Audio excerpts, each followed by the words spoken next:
هل أتى على الإنسان حين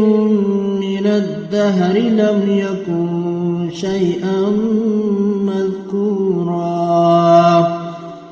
إنا خلقنا الإنسان من نطفة أمشاج نبتليه فجعلناه سميعا بصيرا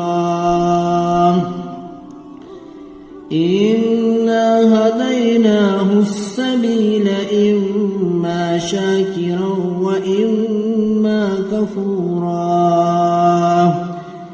إنا أعتدنا للكافرين سلاسلا وأغلالا وسعيرا